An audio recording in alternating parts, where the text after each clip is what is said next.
राधे राधे महाराज जी। महाराज जी, संतोष कैसे प्राप्त हो? भगवान का आश्रय लेने से। भगवान का आश्रय लेने से।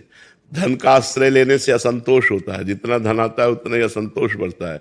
संसार का आश्रय लेने से असंतोष होता है और भगवान का आश्रय लेने से संतोष होता है। जैसे हम भगवद आश्रित हैं, नमक रोटी मिला तो भी भगवान की बड़ी कृपा, जैसा प्रभु समझ रहे हैं वैसा दे रहे हैं, हमारे ऊपर बड़ी कृपा है भगवान की। और संतोष जब आता है तो कामनाओं का नाश हो जाता है, और जब कामनाएं नष्ट हो जाती हैं तो भगवान की विमल भक्ति हृदय में जागृत हो जाती है। बिन संतोष न काम न साही, अछत काम सुख सपने उनाही। जब तक संतोष नहीं आता तब तक कामनाओं का नाश नहीं होता। और सकल कामनाहीन जे राम भगत तिरसलीन, जब सारी कामनाएं शांत हो जाती हैं तो भगवान से प्रेम हो जाता है। और प्यार में जो सुख है वो केवल प्रेमी ही जानता है, और कोई नहीं जानता। अपने प्रीतम की बात सुनने मात्र से परमानंद आ जाता है, अपने प्रीतम की कोई वस्तु देखने मात्र से परमानंद आ जाता है। पर भगवान से प्यार होना कठिन है, क्योंकि वो दिखाई नहीं देते।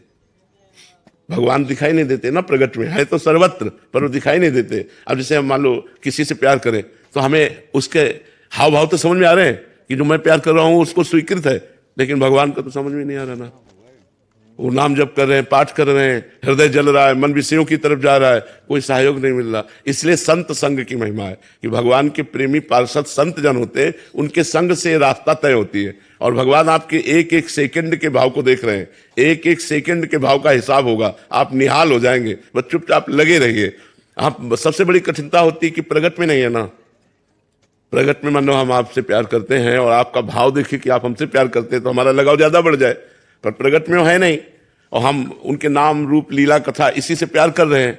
तो धीरे धीरे जब संतों के संग से हमारा हृदय पवित्र हो जाता है तो सीधा कनेक्शन भगवान से होता है, फिर बात बन जाती है। जब तक हमारा कनेक्शन नहीं होता, कनेक्शन संसार से होता है और चलना भगवान की तरफ चाहते हैं, तब तक बड़ी कठिनता, बड़ी जलन सहनी होती है साधक को। इसलिए नाम जप करो, भगवान की लीला कथा सुनो, भगवान की भावना से सबसे व्यवहार करो, तो आनंद स्वरूप भगवान की भक्ति, विमल भक्ति हृदय में आ जाएगी। भगवान से प्रेम हो जाएगा तो जीवन सार्थक हो जाएगा।